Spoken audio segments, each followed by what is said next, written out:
This episode brought to you by GTM AI Academy.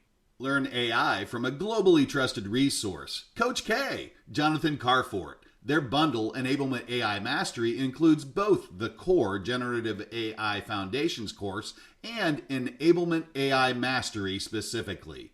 Each course has a value of $599 individually, but Coach K is offering them as a bundle with reduced pricing. And as a listener of the Inside Sales Enablement podcast, if you act now, you can use code ISE30 to get an additional 30% off of the entire thing. You will also receive free access to the GTM AI Tools demo library. Coach K has done the demos, so you don't have to, and offers his straight shooting opinion, fact-based through an enablement lens.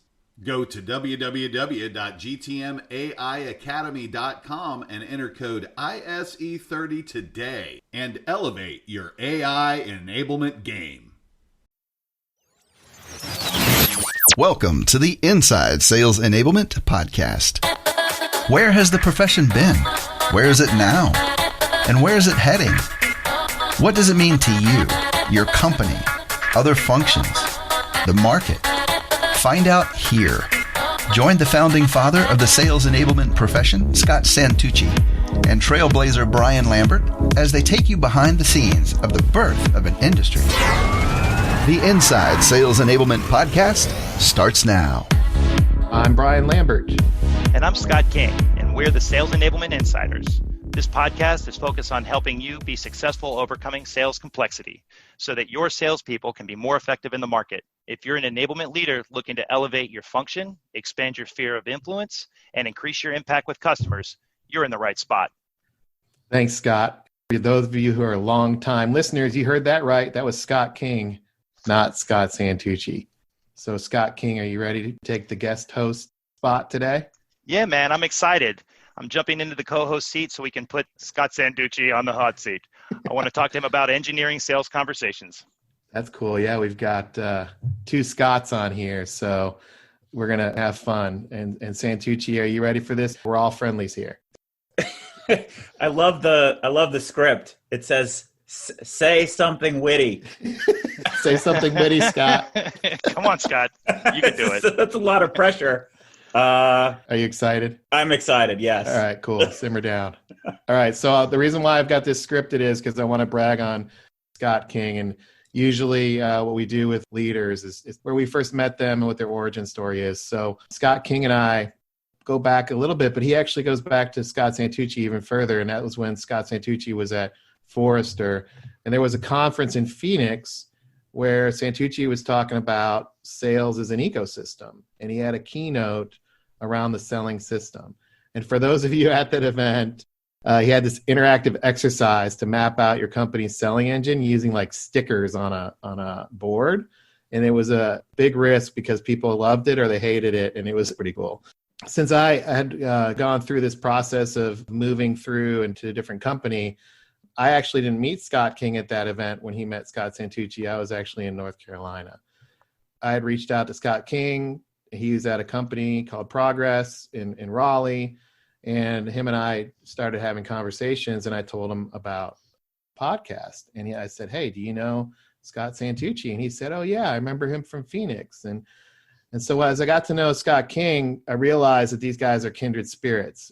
Scott King's been in sales management. He's been a seller. He's actually done cradle to grave sales enablement for 7 different businesses. And those businesses have been 20 million to 600 million in revenue. He's really at the forefront of digital transformation, coordinating content strategy, elevating productivity in the product marketing and product management teams by 60%, and decreasing sales support needs and how they work to streamline and simplify the support that they're giving to sales.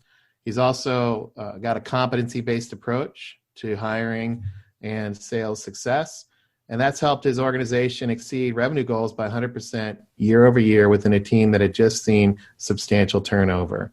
He's currently at 90% track record of new hires achieving quota within their first year. And I was really impressed with his approach because he showed me in that meeting, we had a bit of a whiteboard discussion around his frameworks and tools and how he was thinking about sales enablement. So I said to myself, here are 2 guys that have been on parallel paths They've met each other once in Phoenix. They know of each other, and they've built their own sales enablement approaches. And I thought it would be good to come together on the podcast today to talk about what that looks like. So Scott King has a copy of Engineering Valuable Sales Conversations. That's a report that Scott had written over 10 years ago when he was at Forrester. That's our centering document. It's 10 years old, so we're going back in time a little bit, and now here we are. So Santucci, this is not a trial like our listeners might be familiar with the trial of the decade. This is not a trial. You guys are both colleagues, and I got to ask you, Scott Santucci, we usually start with a centering story, so I have to take you back to 1827. I love it. 1827. Do you know Henry Gray? In 1827? Uh-huh. Henry Yeah. Clay? Henry Gray. Like the South Carolina senator? I don't know.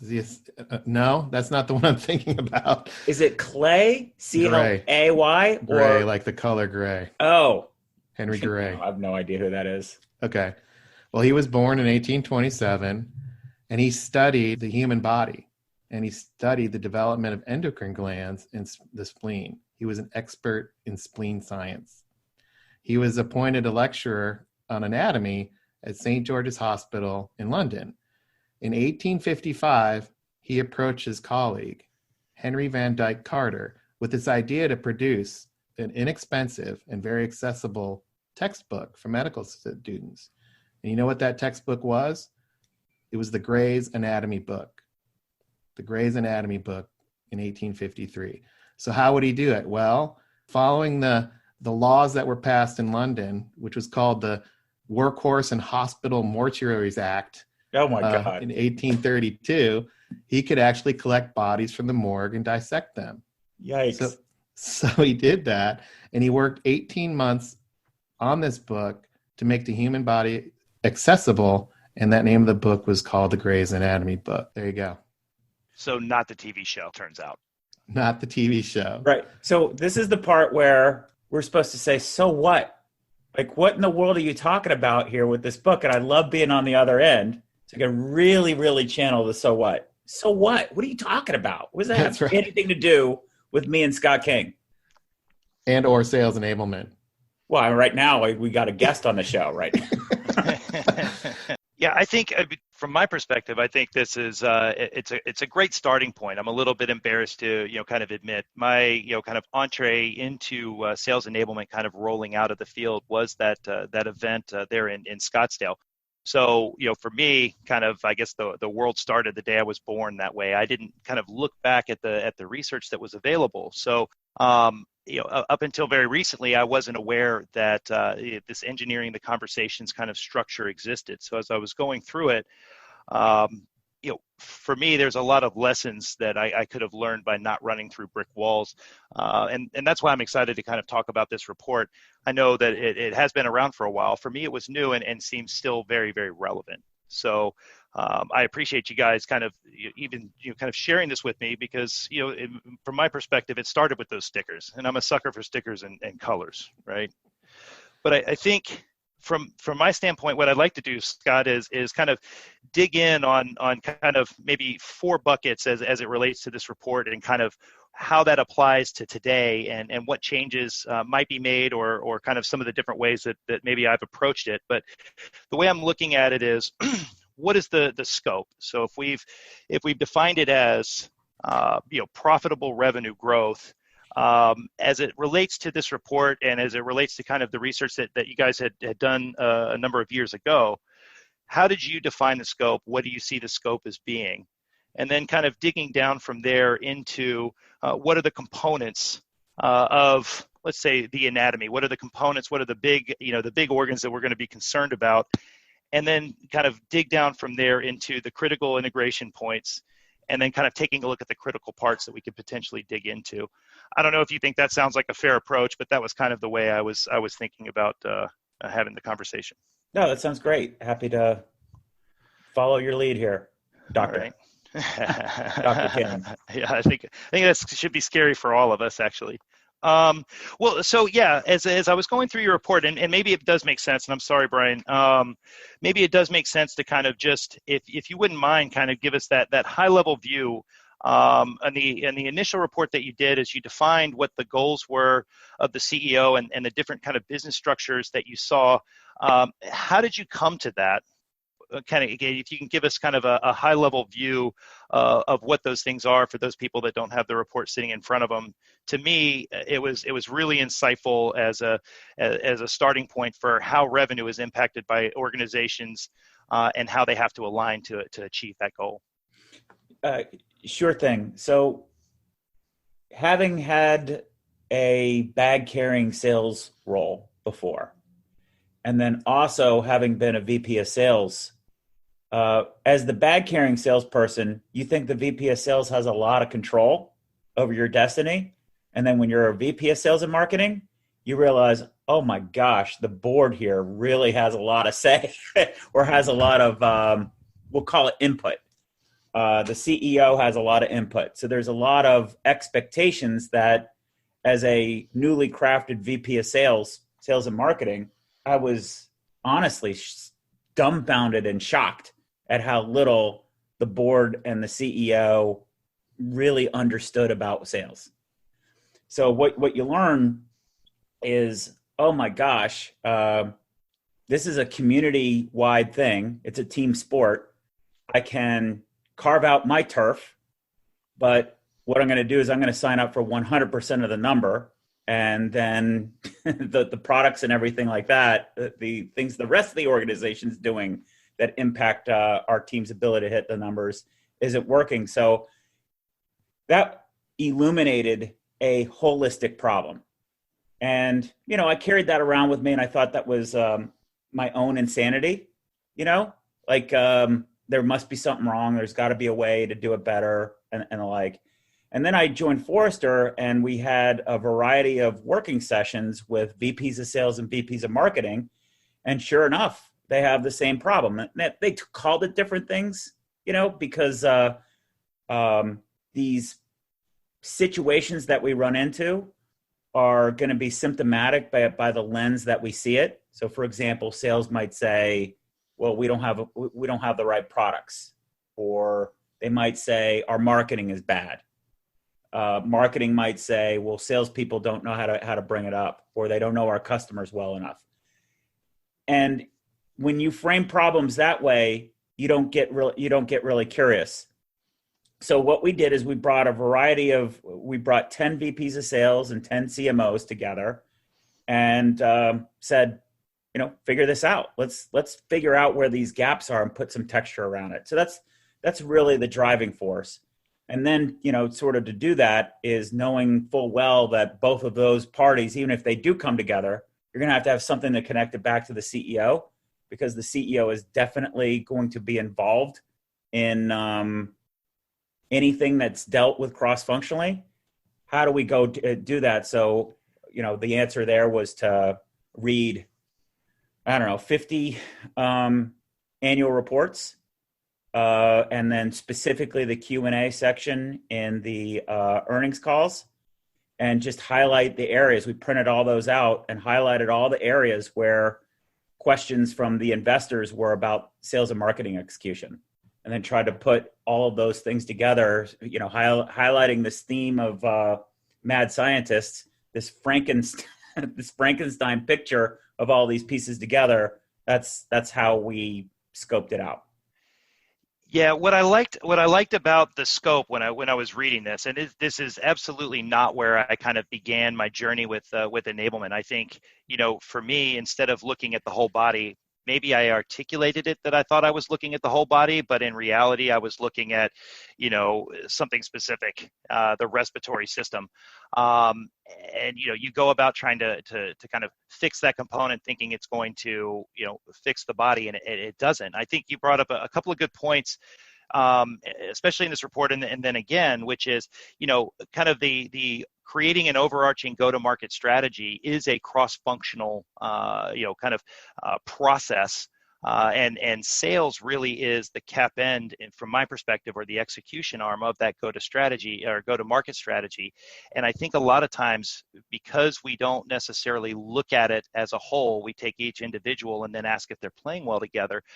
I think there's a lot of opportunity where, the marketing executives speak with a different language than the sales executives, right? And we kind of have to look at what those translations mean as you're trying to drive to a larger goal. I really felt like it was important, and it took me a long time. And once again, I'm embarrassed I didn't get to this information earlier, but I really wasn't framing the problem I was trying to solve at a high enough level at least for the first couple of years, to really be able to dig in and actually start to solve, kind of real problems that were going to actually help the revenue, versus kind of just digging into exactly what you're talking about, which is the name calling. Well, our leads are terrible, and then you dig into the leads, or and at the end of the day, if I've got somebody with a heart condition, why am I fixing a sprained ankle? And I think that we have a tendency to want to do that. Mm-hmm. What I really liked was then kind of how you broke that into the different styles of companies as it related to sales, kind of describing the way that people kind of looked at their go-to-market process and what that motion looked like through sales. Do you have a second? Maybe you can kind of describe what that looked like, the product-based versus solution-based kind of conversation. Is that the coping with complexity part? Yeah, I really feel like it says a lot if you're a sales leader or a sales enablement leader.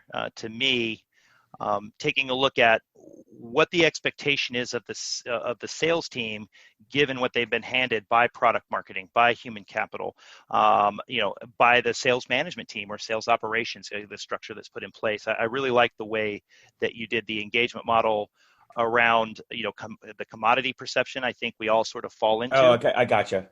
Yeah. I'm with you. So one of the things that's really difficult is for those of us that are a little bit older and you remember the 70s, if anybody had cancer, your grandparents or parents would whisper it.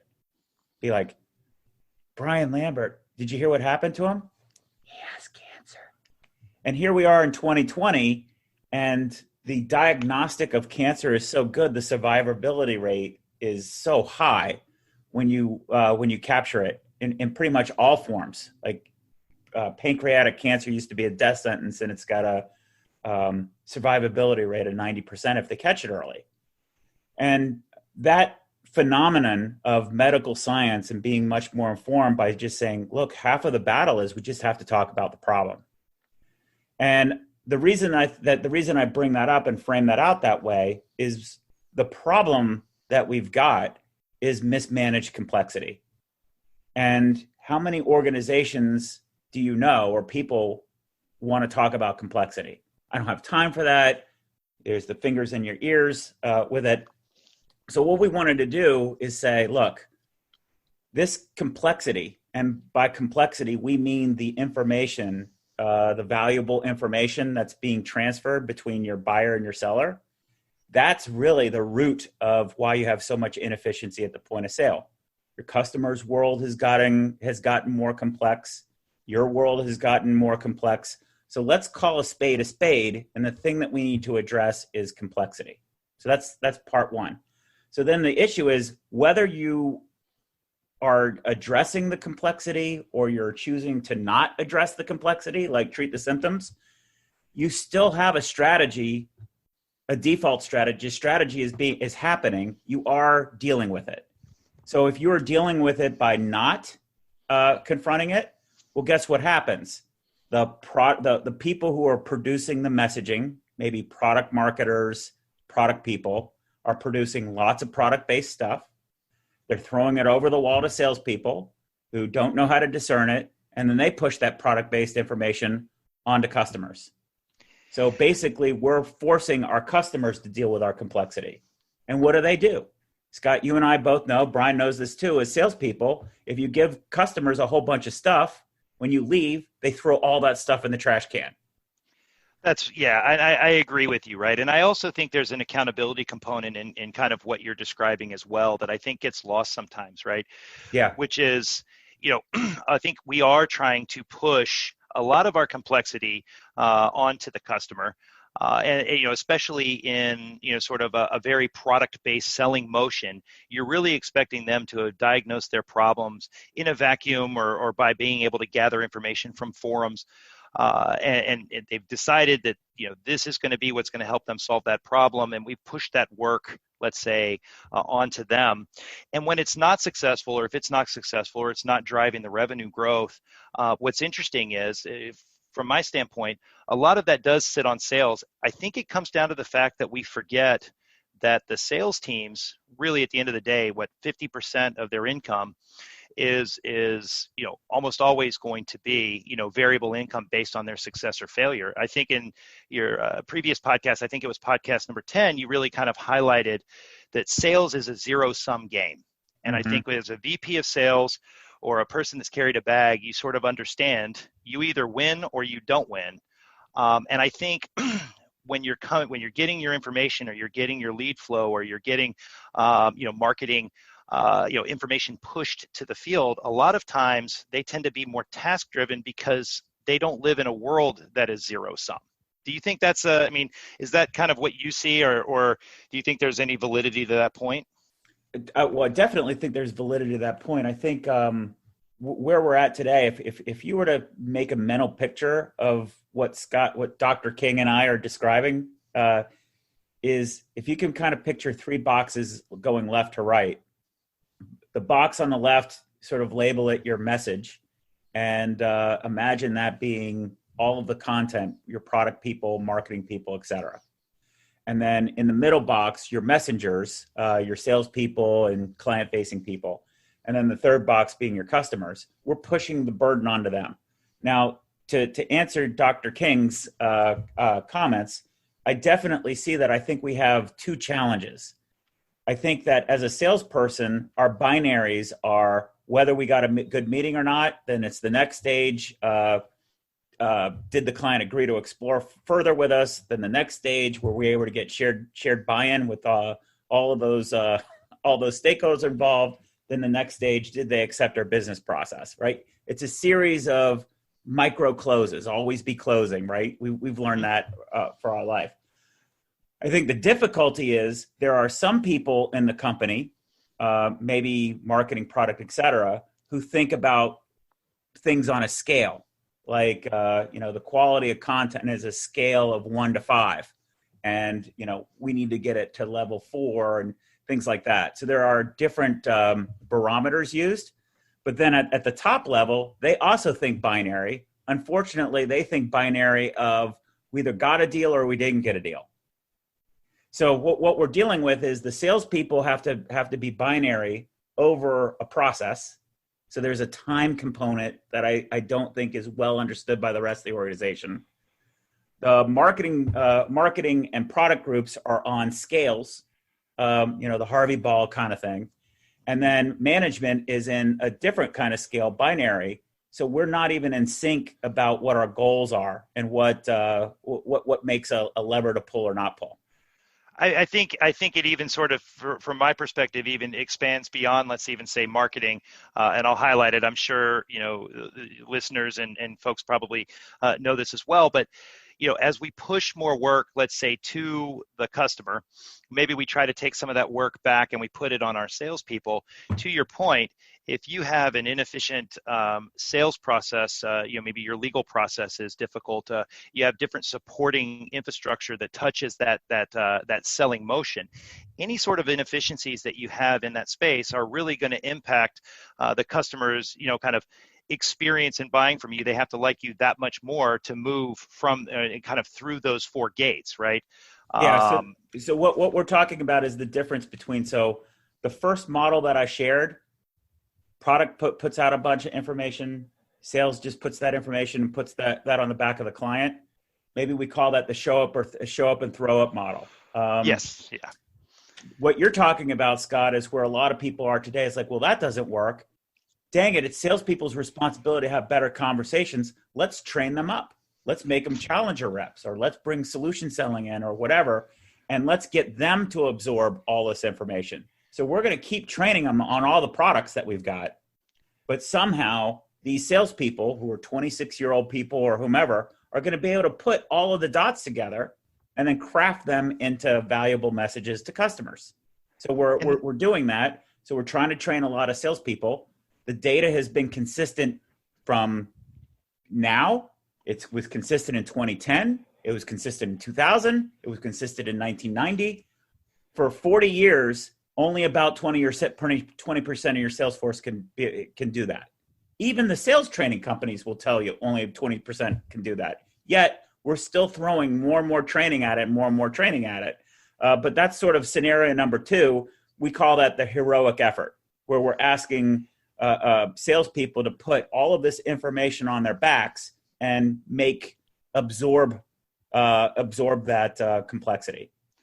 Yeah, and that's what I see. The transition, so I've led a number of sales transformation efforts, and this move from kind of this commodity, kind of approach into how do we do the solution selling, and how do we become customer first tends to be the biggest move that we make.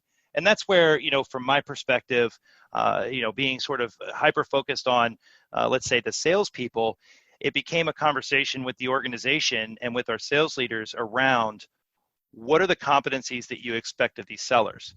So if I'm coming from a I'm coming from a commodity-based sale, let's say, or an inside sales model where my leads are coming in deep into the selling motion, and then I want to move them to enterprise and provide value to the customers that you would get from a solutioner.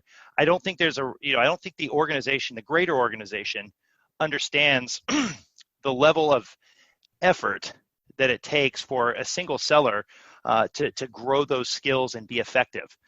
So I think they tend to discount what it requires. A lot of times I'll see, our inside salespeople, we'll call them enterprise people and we'll go out and we'll start prospecting. They don't realize kind of the shift that's required in order to make that happen. I think that's spot on right. And I think that's a big failure point,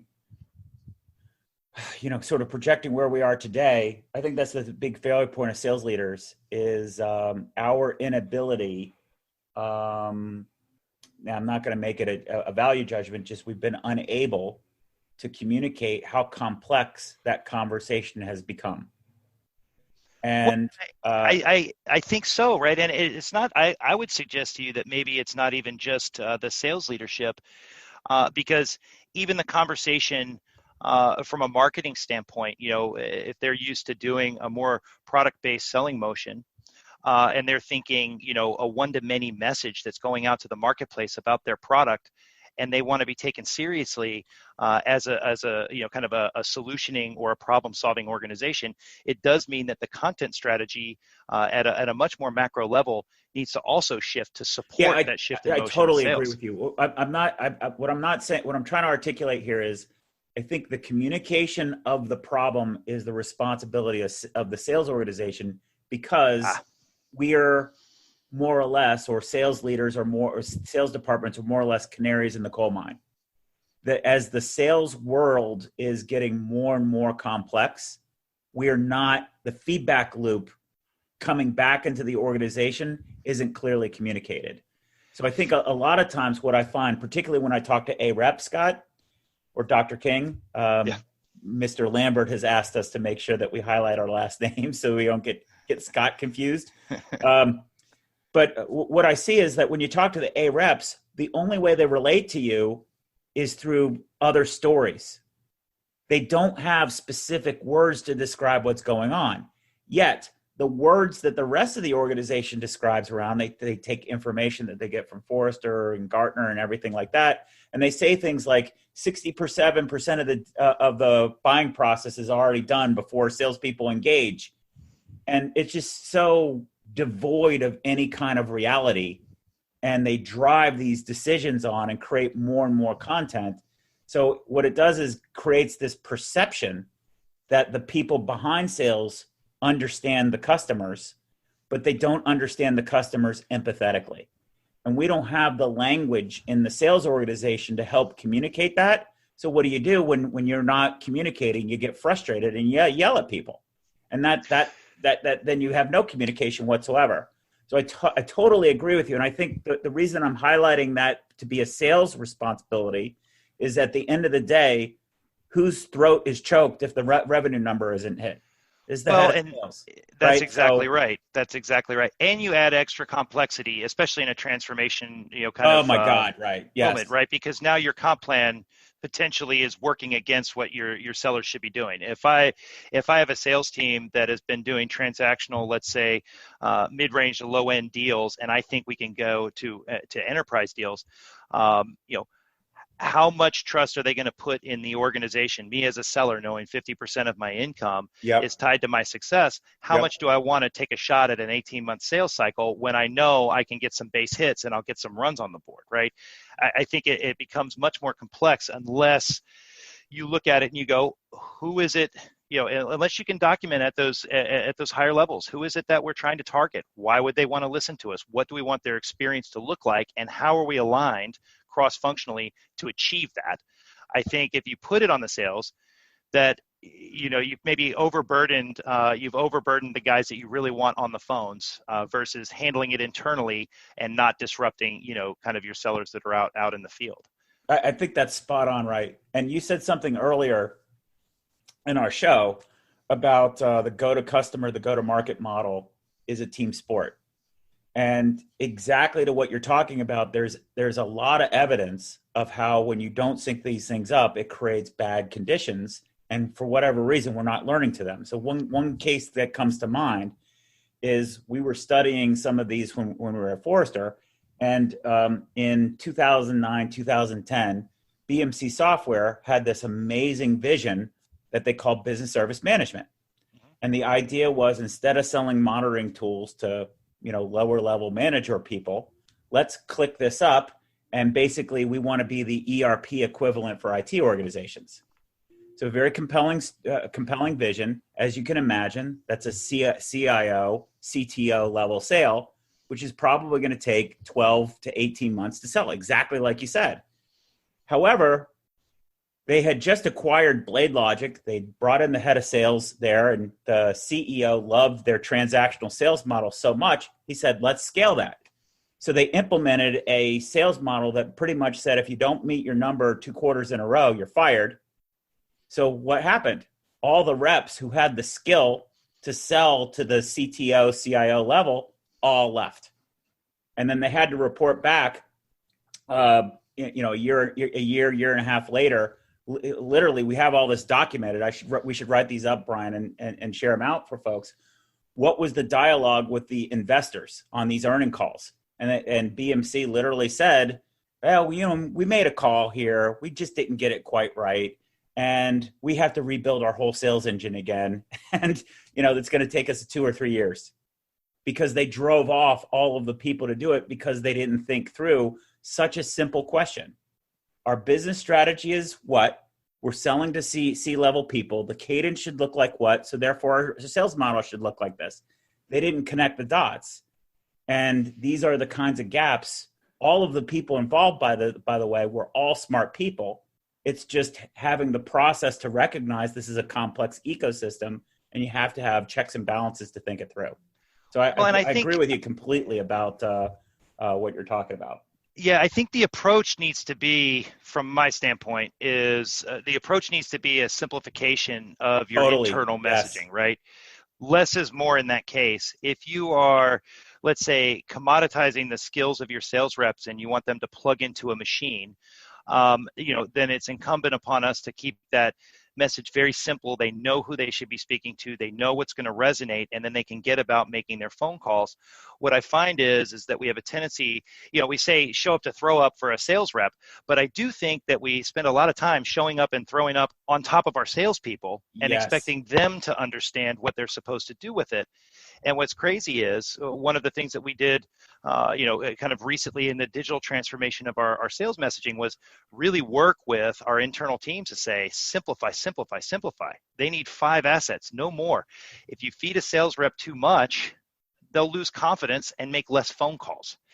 And at the end of the day, we still need them out in front of customers or obviously virtually now, but they still need to be able to go do their job. And it's amazing that we do kind of kind of throw up on our sellers. And the question is really in that example, I think, is if you have sellers that run their business like a franchise, then they feel invested in their franchise, and maybe you're breaking that trust with them as you're moving to a more transactional model. But as you move to that transactional model, you better have your ducks in a row behind them. Right. And everybody needs to be pointed in the right direction, right? Well, I think you're bringing up 2 points that are, I think we need to discuss. Let's talk about the simple part first.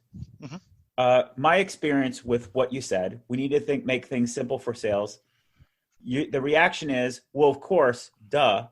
So what do you get? You get a lot of people who make watered down content, and you get more of it in small bullets. That when you look at the material, it's almost meaningless. How do you balance quality content with less? And how do you teach people who are sort of conditioned to provide product-based information? What is the information that the less is that you're after, and what does it look like? Yeah, it's an excellent point, right? So one thing that I say a lot, and we do a lot, in my current role, is I probably spend as much time training my sellers, let's say, on a selling system as I do the internal audience, right? Mm-hmm. So what people tend to forget, we say all the time, well, this customer's 60% through the sales cycle when they come to us. Well, that's not true, right? Maybe one of the people that might be an influencer are 60% of the way through the sales cycle. There are other people that are starting their sales cycle that will also be influencers on those deals.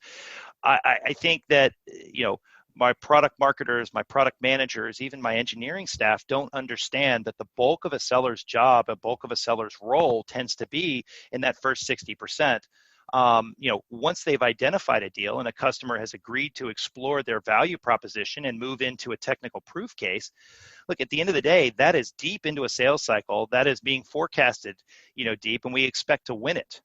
What they're not seeing is the 90% of the work where, we're trying to, kind of kick down that door. Mm-hmm. And they don't understand that that's the job. And I think that's kind of endemic. So what we do is spend a lot of time trying to walk them through what the expected motion is of the seller so that they can understand, I don't need you to simplify the product messaging.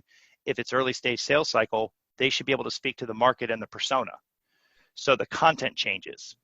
And we need to get them educated there. But I do get concerned, and I mentioned this earlier, I do get concerned that we're building these sales reps kind of in your model where you're discussing the heroic effort, which is, in my organization, if I have 250 salespeople, am I really setting the bar that I need to have, 250 all-star subject matter experts that we need to have up to speed all the time? Or is there a way to scale that back and institutionalize some of that subject matter expertise that the sales reps can tap and continue doing more meetings and drive, more activity into the marketplace, right? I just think it's maybe it would be a difficult task to expect everybody to be at 100% of their game all of the time and always up to speed, especially as we're feeding them, 30-page or 300-page ebooks so that they can get up to speed with what marketing's saying versus making the 15 phone calls they could have done in that same time. I don't know. Maybe I want to say yes and. Like to piggyback on top of that about how unrealistic the expectations that we are placing on our sales force. Scott, in the sales organizations you dealt with, what's the average age of the seller? Yeah, it's a good question. I'm working with 3 generations of different sellers. So right. Yeah. So we have different generations of sellers. Number one. Number two is, how quickly does your market change now? Yeah, very rapidly, right? Right. So is it realistic for us to expect those people to be able to connect all those dots and keep up to date on the market knowledge if they don't get to be full-time consultants? No, that's not realistic. The next question that I'd ask is, how frequently do you do product updates today? Yeah, well, that's brutal right now as more and more people are moving to agile development. If you're Right. selling a perpetual software package, it's brutal on your sellers. Exactly. So, for example, I was having this conversation with some folks at Salesforce. And they said, well, we only sell 3 clouds. I was like, come on, that's ridiculous to say that it's that simple. Because you add functionality all the time. I'm a Salesforce client, for God's sakes, and I get pushed new updates. So to say that it's that simple is ridiculous. How are you equipping the salespeople with the capability knowledge as you add to it? You know, how many new uploads are done each month? The market is changing, and then we have the other aspect of how do the salespeople learn get the empathy for all the different executives involved in buying decisions too? Where are they taught that? Well, and that's the key, right? And so that's kind of where I default back to kind of your structure, which is at the end of the day, I don't necessarily prescribe or care, what the sales methodology is that's being used, as long as there's a methodology being used. So that we know at any one stage what are the steps that we would expect to see, how do we know that a customer is verified and we're moving effectively into the next gate. But what's interesting to me is, if you dig in and you look at it, I want to know the competency level and the skills levels of my sellers, so that as they're going out and executing, if they're finding success, I know I can document that and replicate that success. So we shouldn't necessarily put it on an individual seller to go figure it out. If we've got the right infrastructure in place, and it's simple enough, we should be able to go in and say, we've got a new go-to-market. Our sellers are all qualified to do these steps, and we know that these steps are documented this way without disrupting their motion. If I know that I'm delivering a message similar to the way you deliver a message, and the message not resonating, I know it's not on my sales team. I know it's on my marketing team. Yep. We shouldn't put that on the sellers to figure out, because then you have product marketers going to individual salespeople and saying, well, is my message resonating? Well, that seller is selling in a region of the world and a very specific market. We shouldn't be making market decisions off the opinions of a couple of sellers. Their opinions should be propagated across all the interactions that we're seeing.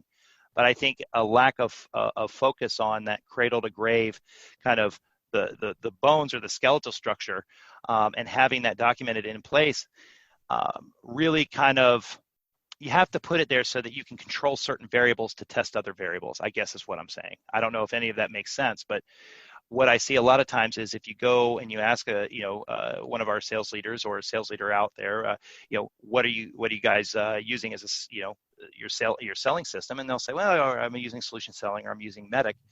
And you go, hey, what are your frontline managers? What's their weekly, monthly, and quarterly cadence? What are the activities that they're measuring, and how do we know that those activities are any good? They'll waffle. Yeah. So this is Brian. This is what this leads me to wonder, and I'd like to get both doctors' thoughts on this, is there's a lot that we're talking about here in this anatomy analogy around sellers and conversations. Let's put this into the kind of the sales execution bucket. So what I'd like to do is click up and think about what it looks like to executives. As you guys are going through these details, does your frameworks or does the anatomy book, the Engineering Valuable Sales Conversation, help illuminate the what's happening here to the executive team and to the C-level? Can you guys talk a little bit about that? What are you seeing? And does this help a sales enablement leader have those conversations with the C-suite? No, I think that's a good point. I'm sorry, Scott. I'll take it from my perspective because I want to hear yours. But what I see is, kind of, I look at the world kind of in 5 tiers, right? And the top tier for me is that go-to-market. What is the intended impact of what we're doing on that customer journey? And then below that, I'm asking, what is the selling system that supports that customer journey? And then do we have the skills and then the content to execute effectively at any one of those stages, to support that customer journey?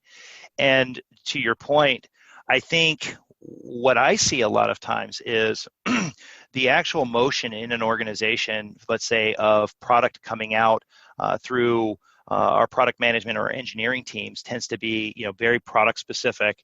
But if you go upline into the executives, they're speaking the customer language.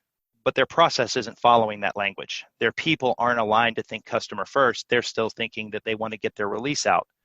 And what that tends to do is then drive, let's say, the marketing engine to then gear up behind those product releases.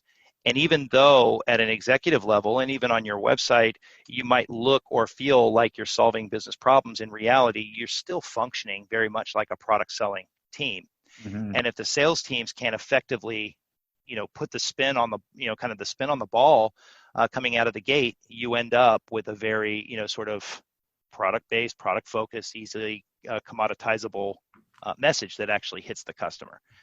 That's what I tend to see, Dr. Santucci. Is that kind of what you see, or you're seeing the opposite out there? Well, I wouldn't say, when we're dealing with complex systems, I think it's difficult to say the opposite, right? There's just so many textures to look at it. I'm going to click up to, so Brian's question was, does this model help communicate to executives? And I would say yes and no. It really depends on what your expectations are. If you take this report and give it to an executive, probably not. This is a report for you to get your thinking clean. Yeah. And it's really important for you to get your thinking clean because there's so many gosh darn moving parts. And our value contribution to the company is, I love what you said, Dr. King, is we need to connect the dots between our business strategy and our ability to execute. Mm-hmm. I like to call that stratacution. Mm-hmm. And very few people are looking at the parts. And I think at a trend that resonates at an executive level, it's, look, the market has changed. Let that sink in. Every executive is going to accept that. In order for us to drive forward, we're installing a new sales engine, more value-based sales engine. Hard not to agree with that. Yep, we have to do that. However, we're installing on our product selling chassis. Yeah. So when you hit the engine just revs. What we have to do, if we really want to drive our value forward, we have to connect the two together. And then that's a story that resonates. But then if you don't have a way to connect all the dots, you're screwed. You can't elevate the problem and not have a plan. And that's what this report is really just, here's the outline of a plan of how we're going to do it. And we're going to do it by modeling our customers first. Then we're going to map our products, our messages to that model of our customers, because our customers change less frequently than we do. We have a new product, we have a new reorg, everybody's reporting to somebody new all the time. It's just easier to work backwards from the business problems of our customers and the adult wallet owners with whom have those problems. And then the third thing then is we have to be able to match the right, the way that you talked about it, Scott, the talent or the right configuration, the right competencies. We have to match our right sellers with those right customer types. And if we need to build a portfolio of those to match different customer types or align different customer types, then we need to do that. But it's easy to do when you lay it out that way. It's almost impossible if you just say, let's start solutioning. Let's start with, So sales kickoff. What would you guys say though, so the interesting thing about hearing this is, one, our listeners would probably agree.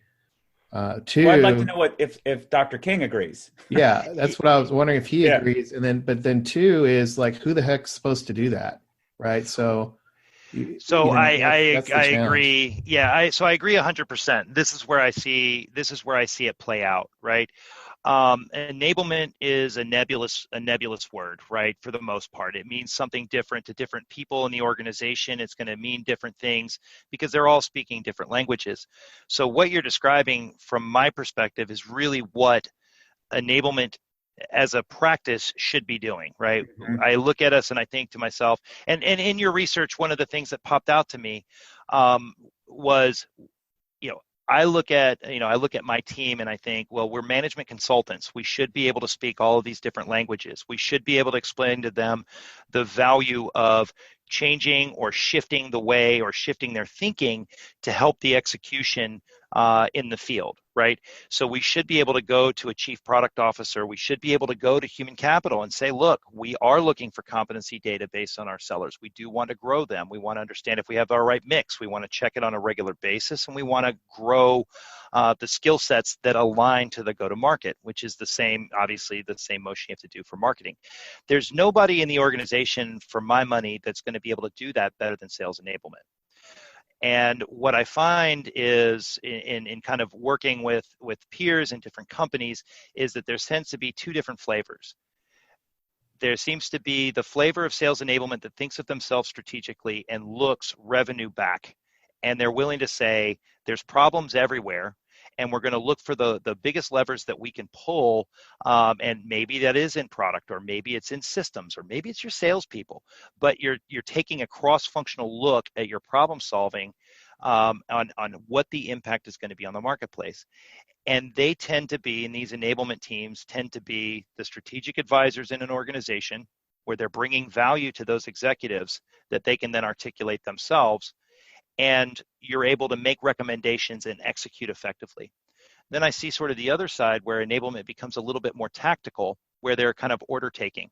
Mm-hmm. And I thought it was interesting in your article, and you even mentioned it in a couple of the podcasts that I was listening to, which is if you are an enablement professional that's in an order taking kind of stance, it's going to be very difficult for you to understand, is the work that I'm doing actually impacting what we expect it to impact, or are we just doing these tasks to know that we did the tasks more as a CYA motion? So am I training my salespeople? Is that really the best use of my time?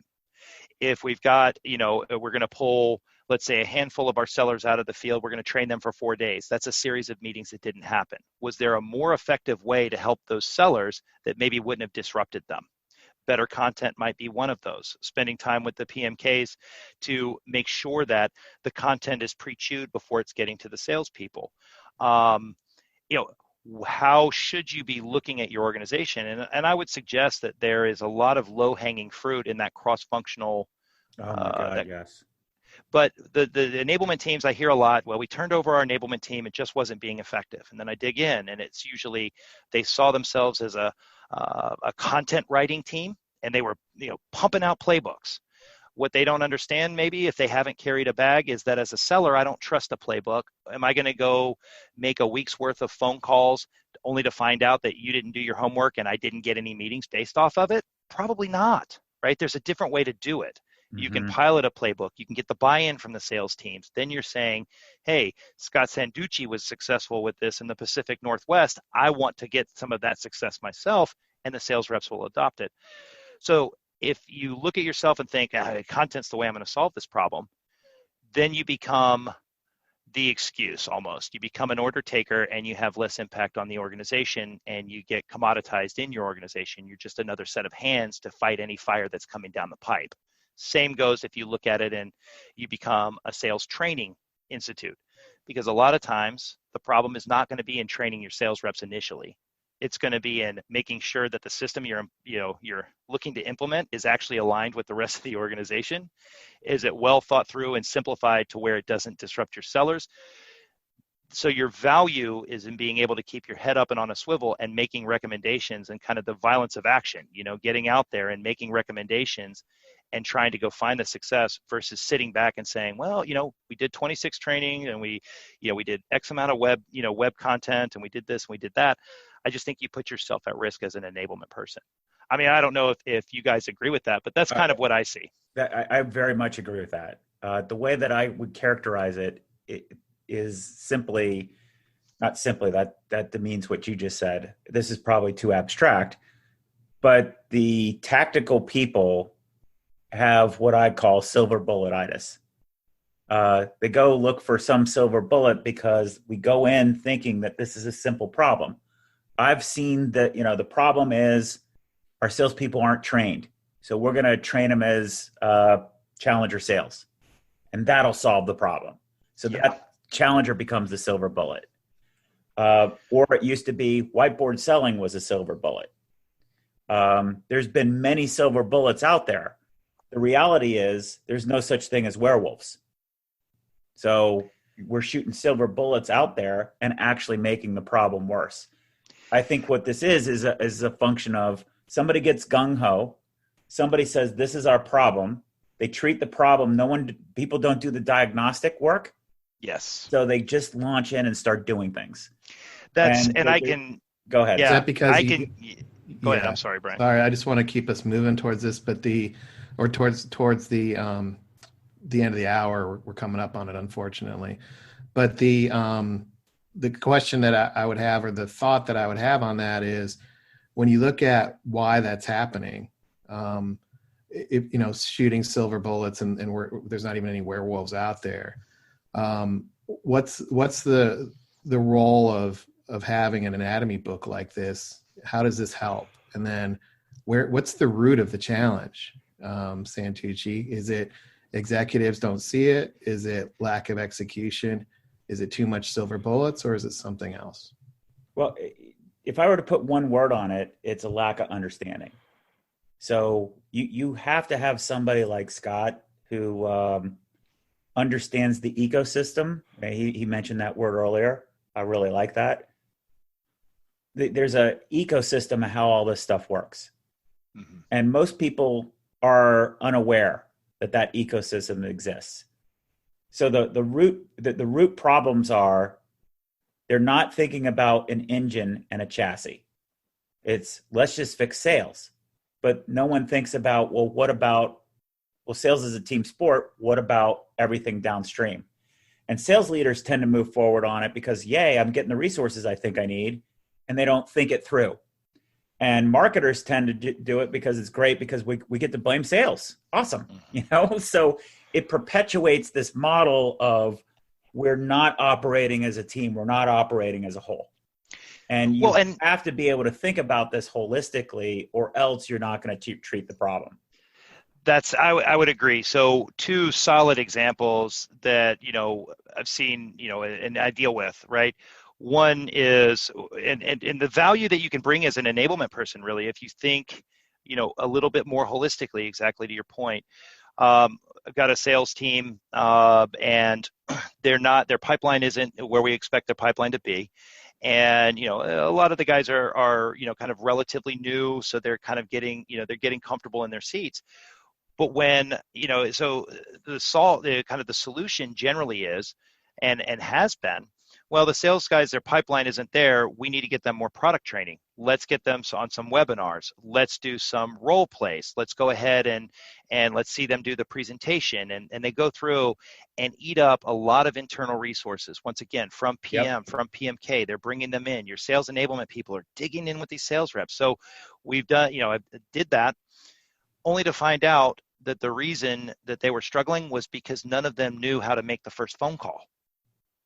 It didn't matter. So the last round of competencies that I did with that team, where I was saying, well, do we have the skills to do, and how well do they understand the product knowledge in the context of their selling motion, which is the way we kind of look at it. It's a little bit nuanced and probably too much for here. But when you looked at it, everybody on that team was top-notch, much better than the average seller in our organization as far as understanding the personas they should be targeting, the marketplace, and the product itself. They had buried themselves in that. When you went right over to their skill sets, you realized the early stage skills that they needed to have, they didn't have. So as you've got, marketing and even sales enablement, my team going, well, what are our consumption rates? Well, I don't care what our consumption rates are. Right. If we're not driving the behavior. And the fact is they weren't even coming out of the blocks. That was the problem. And what tends to happen is, unless you look at it holistically and go, okay, to use the car analogy, do we have fire? Do we have gas? You just need to be able to go down that checklist. Well, the problem wasn't that we needed to throw tens of thousands of dollars worth of resource hours at these guys. They just needed to make a phone call. And by the way, they knew the product better than most of our other sellers did. So the product knowledge that they were being fed as they were being enabled had nothing to do with their performance or their behavior.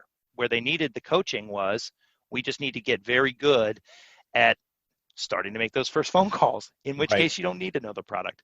So that was, and I see that a lot, where we diagnose to a most complicated solution to get as many people involved, And the answers are usually really simple. And I don't know. I mean, well, no, I love that, because I think what's happening is people want, I don't think people really appreciate what simple means.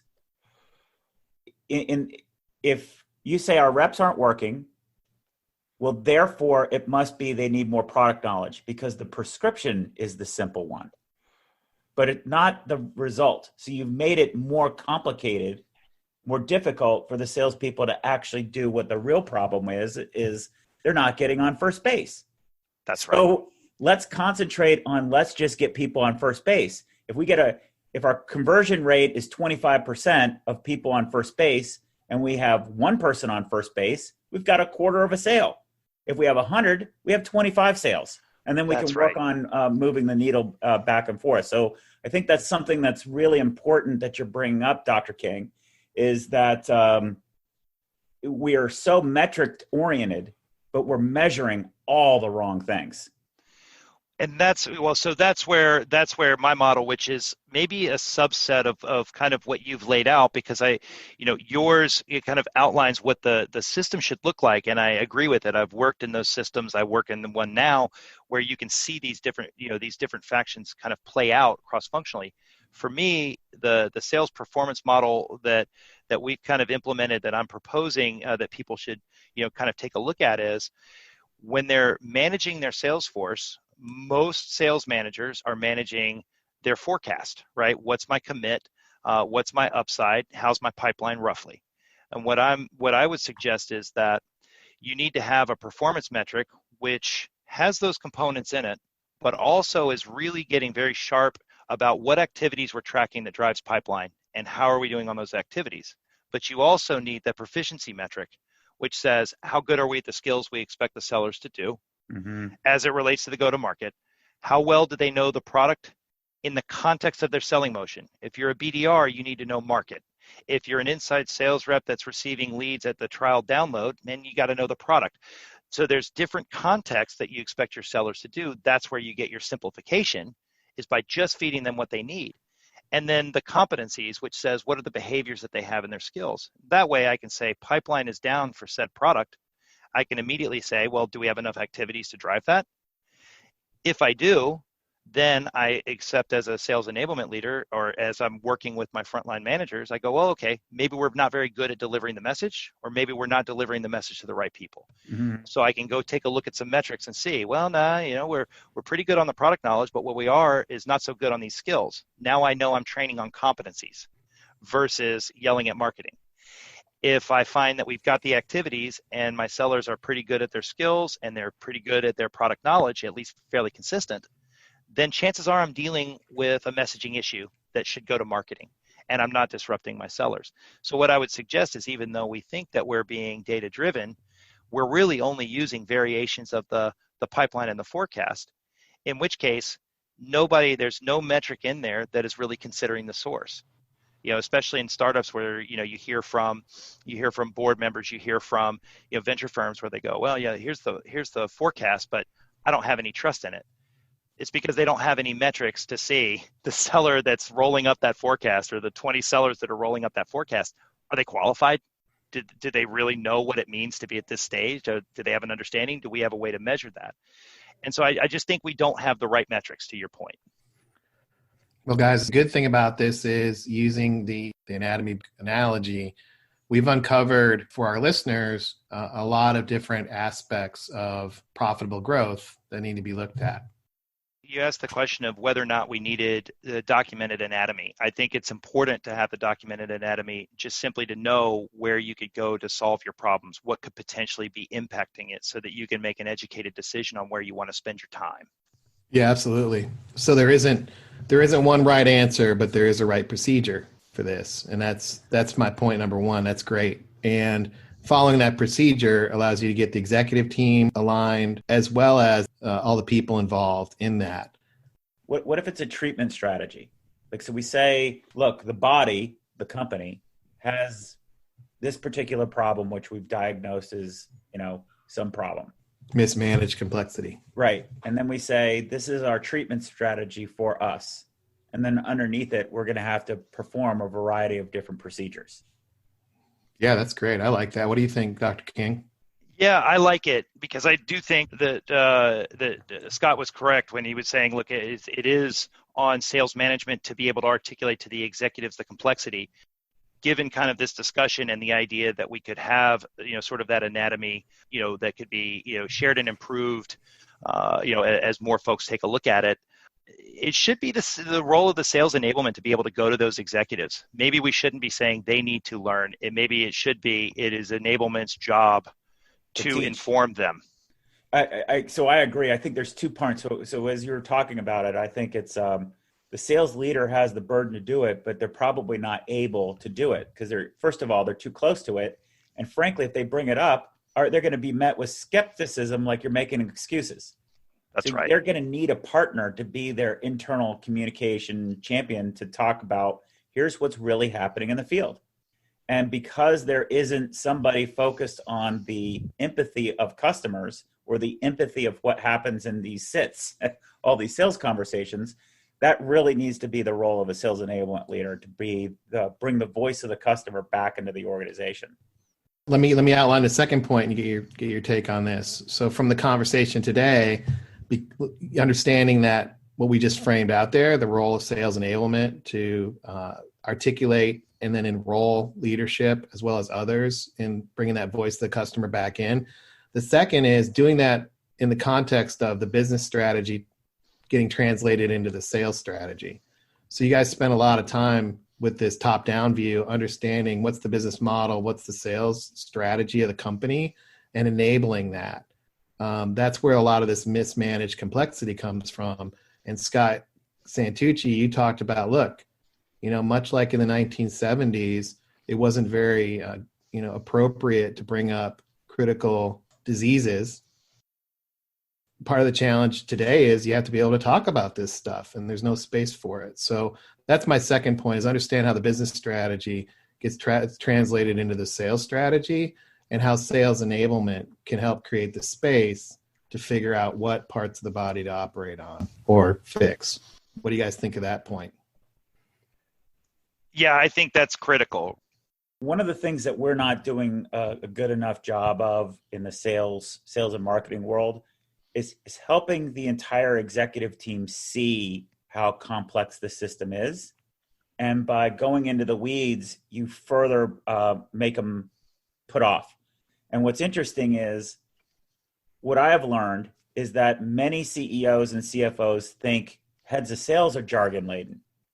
It's like, as much as sales leaders say, let's strip the jargon out, we use a lot of terms that the rest of the organization doesn't understand. And what I've found is when you break things down and say, look, what we're talking about here is our communication system, right? We're a value engine as a business, and this is at the executive level.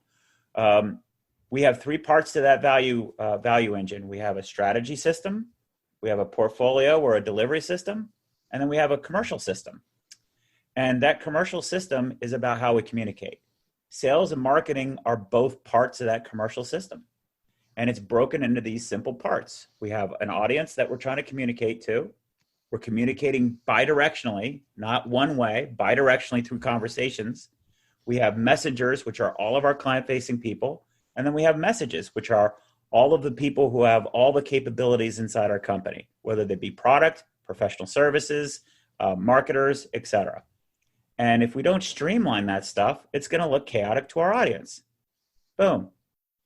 And that tends to resonate very well at an executive level.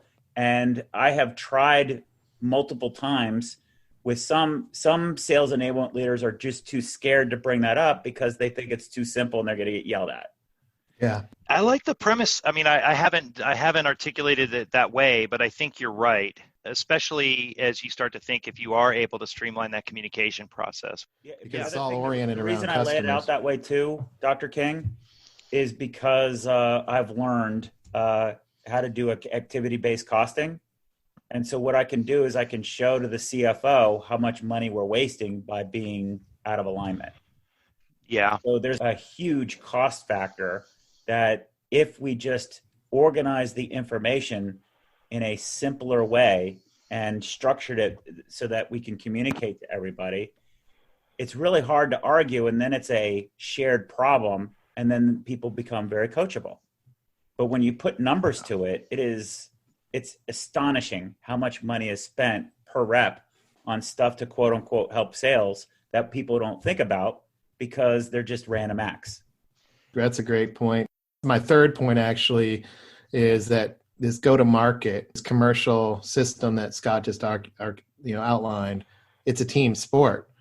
And understanding the message, the messenger, and the audiences, plural, the messages, the messengers, because there is no one-size-fits-all Salesforce or customer-facing team, and understanding the audiences to a deep level where conversations happen and can be navigated, that's a team sport. And that means aligning processes, skills, and tools to support that. That's the third takeaway. Yeah, and I think that one for me has been valuable. Well, obviously, for me, it's been valuable just simply because, all I'm trying to do is look dispassionately at the selling motion. Now, granted, I feel like now I should be looking much broader about kind of what metrics are we measuring or why are we solving the problems we're solving. But if there's a weakness in the sales motion, if I've got a weakness in a sales team, you're exactly right. Maybe I plug in more sales engineers. Maybe there's subject matter experts that we can, kind of ply in so that we don't miss those deals at that stage while we're getting our guys back up to speed, right? So you can look at it that way. I agree. We do have to look at it as a team sport. And I think the value of looking at it as a team sport is if you are working with groups internally to support, your selling team, you can coach them through how they're impacting the business. And if it can be tied to your point, Scott, if it can be tied to true financial gain, even if it's a little bit of a mess today, you're going to be able to show probably cost savings, but also probably revenue increases that then they can tie in places in the organization they've never been able to tell that message before. And they certainly want to tell that upline. You just have to get those little wins. Exactly to your point. One of the big wins that anybody can do today is if you go and break down how much money is getting spent to quote unquote help sales, if you can identify where the waste is and just call it, we need to reinvest over here. There's not a CFO on the planet that doesn't realize the Salesforce needs more investment. The problem is, where's the money going to come from? It's crazy, right? I mean, so much money gets poured into it, and a lot of times it wasn't thought through. It was kind of a knee jerk, right? So Scott, Santucci, do you want to wrap us up here before we go and just take us out? Sure. So first of all, thank you so much, Dr. King, for that. That was really insightful and helpful. What I would love to be able to do is this report. Well, number one, we can't share it, Brian, because it's technically not my property. It's the property of Forrester. However, it needs to be revised.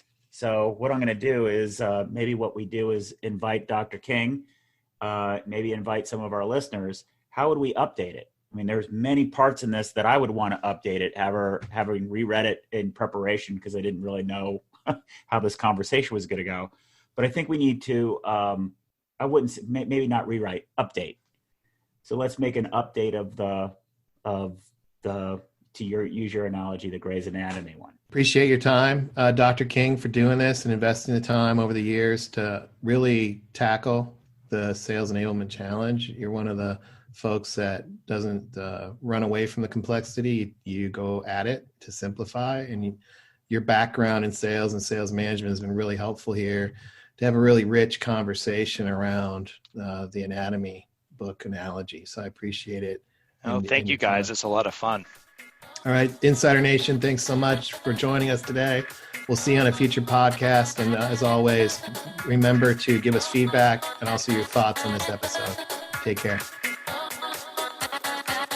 Thanks for joining us. To become an insider and amplify your journey, make sure you've subscribed to our show. If you have an idea for what Scott and Brian can cover in a future podcast or have a story to share, please email them at engage@insidese.com. You can also connect with them online by going to insidese.com, following them on Twitter, or sending them a LinkedIn request.